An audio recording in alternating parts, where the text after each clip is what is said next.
Ka Henyotrap Integrated Territorial Organization Shillong City, haka jingala musamla ban imli kumu presiden menta kasngi ka kat Henyotrap urampang arjara pausau. Kalalek bani kendu ka koordinator berbor peniai, jongka Aro Foundation, halor ka jingsha penduk kamno yakinong trey hakane ka foundation. Haba keren syakila patai kubor, nakaliang presiden ka sanghito Shillong City, buat ban imli ulong. Bahadin bakaseng kaliyo bani kendu barka koordinator jongka ka foundation. Kalong bakin haban tepno daki master degree. Hari buat ban ulong. Belada tep daki master degree kiri ban pelai daka wepat kapus menuwing kamno ikini ki beladan ka jing sempang. Kaseng kalong ru baga jing thung yo manager hakane ka Aro Foundation ki thong bej naka head office hari kim sem pelai ka pus tep kam.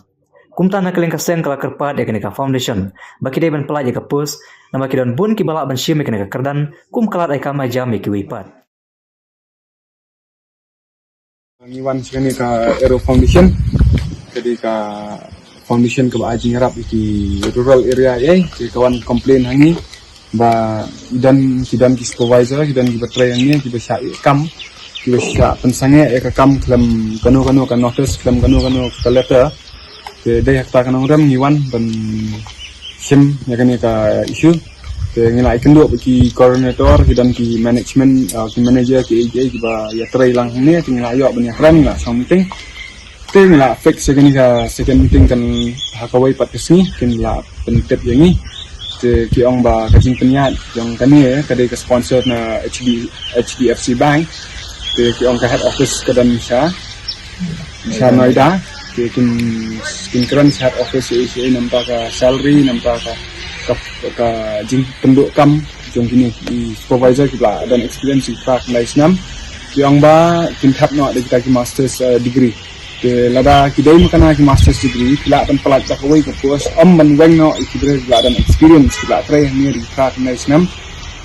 kamdan kila dan la yang kesam and regarding ya kataru ke age yang ki kala ya hair ma ban kam jam seni sekai ke sakawai ru kim ai hirai kata ke experience certificate kana mungkin la ban kam seni sekai ru bikin pen ya ke experience ke baki ki kidan ke kajing kepat ni pemusang kalong ba ban shong meeting ban peniok kam yang kini ki supervisor ki bala syai kam bat katulap ke jungki ke bakila shong yeng namar haka terms and conditions jungki ki tho ba sau po sni hadu enro po sni kandan ka jingken tip yaki lada kila sya weng no lani ki sya terminate lada kilap kanu kadau ka ba mskong ya ha bat ka organization de hakading ekran ke jungin tasni niwan sini pat kam kimdan kum kita ki sulong bet ba na head ki su aida ba na head office ki ong da kum ni ki ong da kum taitang namar ban wengkam yakini supervisor ki bladan experience de bat ka wairu kani ka jing thong yo management yo manager hakani ka Aro Foundation kalong be bi thong na head office kim ju plat post kim ju plat kam sini tingi kerpat ngi kum kasang ba plat ya ka post yo kibun ki bala ban sim ni kani kardan mo kalong kajing yarap nam taban sayang sasam tingi kepat ni kepat pun ngasang bas ngubah pelat ikini gipos but ai ki awareness programs nang gibro jingir kini op mentep kinla mentep kam kejam